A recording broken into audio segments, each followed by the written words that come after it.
జై గోమాతా की జై గోమాతా की गो माता की गो माता की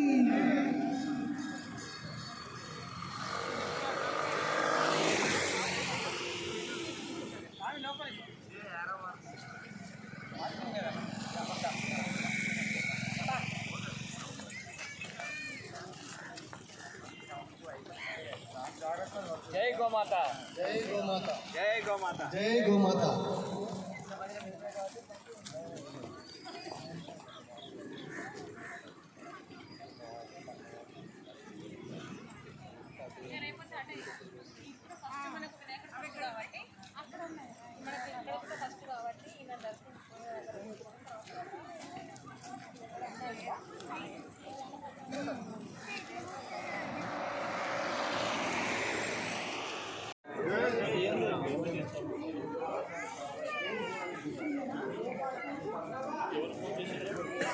ओके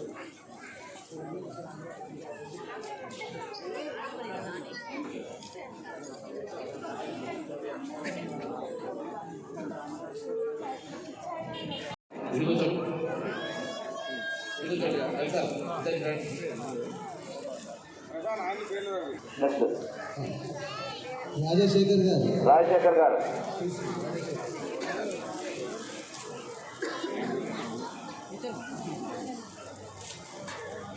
మన పురోహితుల సంఘం రామకృష్ణపూర్ అధ్యక్షులు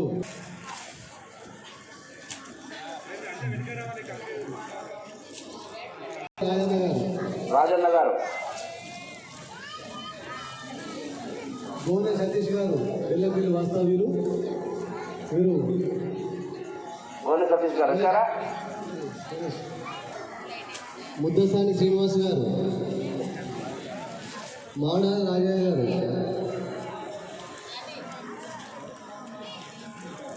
కొట్టే నటేశ్వరి గారు,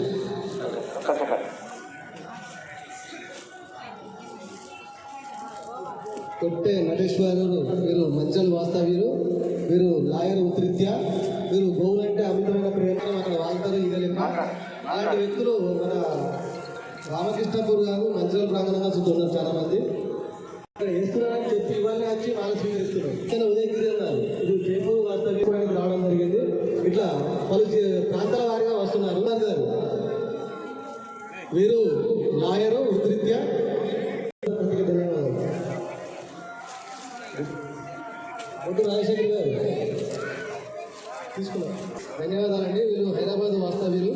ఇక్కడ వేస్తున్నారు. గోమాత మాలాధారణ కార్యక్రమం మన రామకృష్ణాపూర్ పట్టణంగా ప్రథమంగా ఎక్కడా లేని విధంగా మన గ్రామంలో ప్రారంభమైంది. ఇది చాలా శుభసూచకం. గోమాత సేవతోటే అన్ని కార్యక్రమాలు మొదలవుతాయి. ఒక గృహప్రవేశం చేయాలన్నా చక్కగా ముందుగా వెళ్ళవలసింది గోమాతే. ఒక గోమాత చుట్టూ ప్రదక్షిణం చేసినట్లయితే భూమండలం చుట్టూ ప్రదక్షిణం చేసినటువంటి పుణ్యం వస్తుందని వేదాలు ఘోషిస్తున్నాయి. మంది దేవతలకు ఒకేసారి మాలాధారణ అంటే ఇది ఎంత పవిత్రమైనటువంటిదో మీరందరూ కూడా ఆలోచించవలసినటువంటి అవసరం ఉంది. ఈ రోజున ఆ గోమాత నానావిధమైనటువంటి కష్టములు అనుభవిస్తుంది. దీన్ని నివారించడానికి మనమందరము కూడా ఉద్యుక్తులమై గోసేవ చేయవలసినటువంటి అవసరం ఎంతో ఉంది. గోమాల ధారణ చేయవలసినటువంటి ఆవశ్యకత ఎంతో ఉంది. గోమాత మాల ధారణ అంటే సకల దేవతలను ఒకేసారి పూజించినట్టు లెక్క. అందులో ఈ రోజున మకర సంక్రమణం, సంక్రాంతి పండుగ. సూర్యుడు మకరంలోకి ప్రవేశించే రోజున మకర సంక్రమణం అంటారు. అటువంటి శుభ ముహూర్తమున గోధూలికా లగ్నము. గోధూలికా లగ్నం అంటే గోవు ఇంటికి మరలే వేళ. ఆ ధూళి ఎంత పవిత్రమైనదంటే సకల రోగములను నివారిస్తుంది. అంతటి విశేషమైనటువంటిది ఆ గోధూలి. అటువంటి శుభ సమయంలో ఈ గోమాత మాలాధారణ మన విజయ గణపతి దేవాలయంలో ప్రారంభం కావటం మన పట్టణం చేసుకున్నటువంటి సుకృతం అని నేను భావిస్తున్నాను. మీ అందరూ కూడా ఈ గోసేవ చేసి గోమాల ధారణ వేసుకొని భగవంతుడి శ్రీకృష్ణ పరమాత్ముడి యొక్క కృపకు పాత్రుడై, ఎందుకంటే శ్రీకృష్ణ పరమాత్ముడు ఎందుకంటున్నా అంటే ఈ జగత్తంతటికి కూడా కృష్ణం వందే జగద్గురు, ఈ జగత్తుకే గురువు ఆయన కృష్ణుడు. అటువంటి కృష్ణుడు ఆయన చేసినటువంటిది ఏమిటయా అంటే గోసేవ.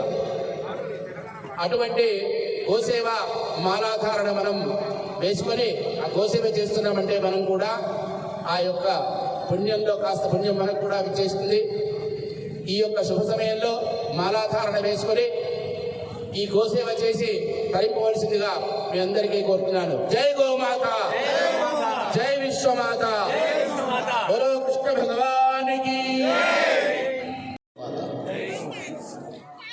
చాలా చాలా ఆనందంగా ఉంది.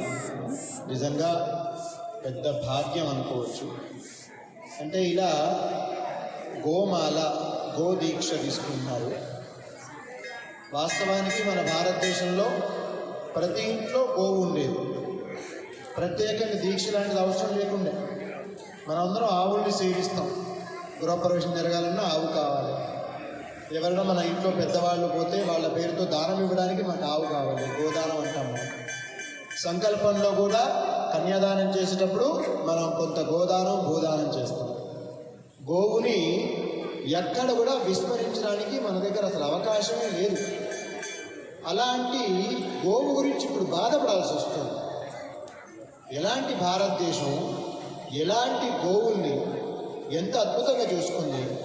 అలాంటి భారతదేశంలో గోవుల గురించి ఇప్పుడు మనం బాధపడి ఒక కొత్త ప్రత్యామ్నాయం వెతకాల్సి వస్తుంది. నిజానికి ఈరోజు మనం మంచిర్యాల జిల్లా మందమర్రి మండలం రామకృష్ణాపురం అనే గ్రామంలో ఉన్నాం. వీళ్ళు చేసిన వినూత్నమైన పనికి ఎంత అభినందించినా చాలా తక్కువ. మన రాష్ట్రంలోనే కాదు, 2 తెలుగు రాష్ట్రాల్లో తీసుకోండి, దేశం మొత్తం తీసుకోండి, ఎక్కడ కూడా గోదీక్ష అనేది ఎవరు మొదలు పెట్టాల. ఇక్కడ మొట్టమొదటిసారి మొదలు పెట్టాం. ఈ యొక్క గ్రామం చరిత్ర నిలిచిపోతుంది నిస్సందేహంగా. ఇక్కడ నుంచి ప్రారంభమైన ఈ గోదీక్ష మాలాధారణ మేము స్వామీజీలందరం కూడా, కమలేశదాస్ స్వామి, అలాగే మన సర్వేశ్వరాంబికా శివయోగి స్వామి, అలాగే యోగేష్ ప్రభు, నేను మీ సురేష్ ఆత్మారాం మహారాజ్ రామదాసి, ఏదైతే ఛత్రపతి శివాజీ గురు సమర్థ రామదాస్ స్వామి వారి శిష్య పరంపరలో మేమందరం ఈ రామకృష్ణపురానికి, ఈ భక్తులందరికీ కూడా ఒక గట్టి సంకల్పంతో ఇక్కడి నుంచి మేము వెళ్తున్నాం. మేము వీళ్ళ నుంచి స్ఫూర్తి పొందాం. మేము గట్టిగా సంకల్పం తీసుకుంటాం. వెళ్ళిన ప్రతి చోట ఈ యొక్క గోమాల ధారణ, గోదీక్ష గురించి ప్రచారం చేస్తాం. మేము ప్రచారకర్తలుగా ఉంటాం. ఆ గోవుకి ఎక్కడో కొంచెం రుణం తీర్చున్నట్టుగా మాకు చాలా సంతోషాన్ని ఇస్తుంది. ఇక్కడ వీళ్ళందరూ నడిపించినటువంటి ఈ గోదీక్ష మండలి, అలాగే వాళ్ళ గురువు గారు, వీళ్ళకి హృదయపూర్వకంగా నమస్కారాలు తెలియజేస్తూ ఈ శుభ కార్యక్రమాన్ని చాలా అద్భుతంగా, ముఖ్యంగా యువకులు అందుకోవాలి. యంగ్స్టర్స్ అంటాం మనం. ఏది సాధించాలన్నా యూత్ సాధించాలి. అలాంటి యూత్ ముందుకు రావాలి, మాలాధారణ తీసుకోవాలి. ఒక రోజుకు ఒక కొత్త గోశాలను సందర్శించాలి. అక్కడ కొంచెం మనం శ్రమ చేయాలి ఆవుల దగ్గర. అలాంటి గోశాలకి సపోర్ట్ చేయాలి. ఎలాగైతే ఇంతకుముందు చెప్పాను, అయ్యప్ప దీక్ష తీసుకుంటే అయ్యప్ప దేవాలయాలు పెరుగుతున్నాయి. ఆంజనేయ స్వామి దీక్ష తీసుకునే వాళ్ళు ఆంజనేయ స్వామి గుళ్ళో ఉంటున్నారు. భవానీ మాల వేసుకున్న వాళ్ళు భవానీ మాల, ఆ భవానీ గుళ్ళు చూసుకుంటున్నారు. అలా గోదీక్ష తీసుకున్న వాళ్ళు చాలా చోట్ల గోశాల ఏర్పడే విధంగా ఒక గట్టి ప్రయత్నం చేయాలని మనస్ఫూర్తిగా కోరుతూ, ఇది భారతదేశానికి ఒక దిక్సూచిలాగా ఈ క్షణం అయం ముహూర్త సుముహూర్తం వస్తూ అంటారు. ఇలాంటి అద్భుతమైన ముహూర్తం ఈరోజు మకర సంక్రాంతి, ఈ గోధూలి వేళ. ఈ సమయంలో దగ్గర ఒక 20 నుంచి 30 మంది గోదీక్ష తీసుకున్నారు. మన నెలకుంటుంది 30 రోజులే. అవే మనకు తిరుగుతూ ఉంటాయి. కానీ సంవత్సరం గడిచిపోతాయి, ఏళ్ళు గడిచిపోతాయి. అలా ఈ 30 మంది ఎలా సంవత్సరాల రోజులు ఉంటాయో అలా పెరగాలి. ఎలా యుగాలు గడుస్తుంటాయో అలా అంత అద్భుతంగా గోదీక్ష పెరిగే విధంగా మనస్ఫూర్తిగా ప్రార్థిస్తూ గట్టిగా ఒకసారి జై గోమాత, భారత్ మాతాకి. గోవురుణం తీర్చుకునే అవకాశం వచ్చింది. భక్తులారా ముందుకు రండి. జై శ్రీరామ్.